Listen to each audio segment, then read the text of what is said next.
দই দই ভালো দই। দয়ালা, দয়ালা, ও দয়ালা। ডাকছো কেন? দই কিনবে? কেমন করে কিনবো? আমার তো পয়সা নেই। কেমন ছেলে তুমি, কিনবে না তো আমার বেলা বইয়ে দাও কেন? আমি যদি তোমার সঙ্গে চলে যেতে পারতুম তো যেতুম। আমার সঙ্গে? হ্যাঁ, তোমার সঙ্গে। তুমি যে কত দূর থেকে হাঁকতে হাঁকতে চলে যাচ্ছ, শুনে আমার মন কেমন করছে। বাবা, তুমি এখানে বসে কি করছো? কবিরাজ আমাকে বেরোতে বারণ করেছে, তাই আমি সারাদিন এখানেই বসে থাকি। আহা, বাছা তোমার কি হয়েছে? আমি জানিনি, আমি তো কিছু পড়িনি, তাই আমি জানিনি আমার কি হয়েছে। দয়ালা, তুমি কোথা থেকে এসেছো? আমাদের গ্রাম থেকে এসেছি। তোমাদের গ্রাম? অনেক দূরে তোমাদের গ্রাম? আমাদের গ্রাম সেই পাঁচমুড়ো পাহাড়ের তলায়, শ্যামলী নদীর ধারে। পাঁচমুড়ো পাহাড়, শ্যামলী নদী?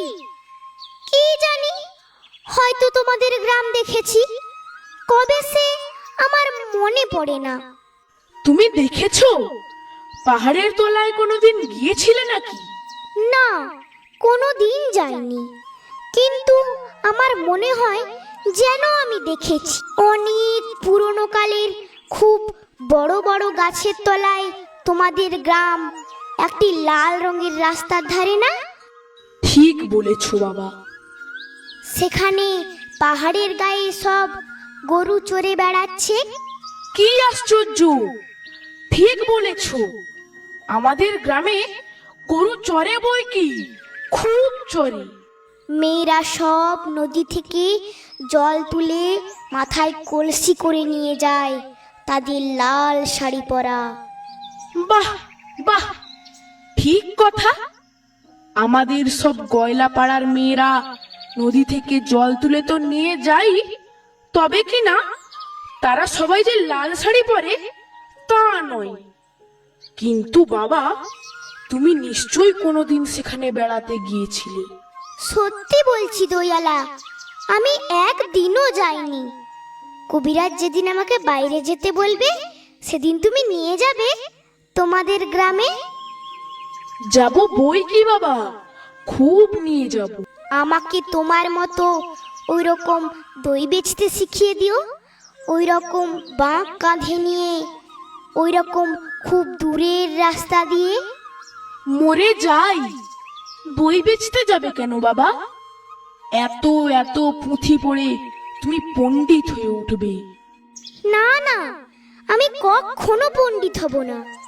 আমি তোমাদের রাঙা রাস্তার ধারে, তোমাদের বুড়ো বটের তলায় গোয়ালপাড়া থেকে দই নিয়ে এসে দূরে দূরে গ্রামে গ্রামে বেচে বেচে বেড়াবো। কি রকম করে তুমি বলো? দই দই ভালো দই, আমাকে সুরটা শিখিয়ে দাও। হায় পোড়া কপাল, এ সুরও কি শেখাবার সুর? না না, ও আমার শুনতে খুব ভালো লাগে। আকাশের খুব শেষ থেকে যেমন পাখির ডাক শুনলে মন উদাস হয়ে যায়, তেমনি ওই রাস্তার মোড় থেকে ওই গাছের সারির মধ্যে দিয়ে যখন তোমার ডাক আসছিল, আমার মনে হচ্ছিল, কি জানি কি মনে হচ্ছিল। বাবা, এক ভাঁড় দই তুমি খাও। আমার তো পয়সা নেই। না না না না, পয়সার কথা বলো না। তুমি আমার দই একটু খেলে আমি কত খুশি হব। তোমার কি অনেক দেরি হয়ে গেল? কিচ্ছু দেরি হয়নি বাবা, আমার কোনো লোকসান হয়নি। দই বেচতে যে কত সুখ, সে তোমার কাছ থেকে শিখে নিলুম।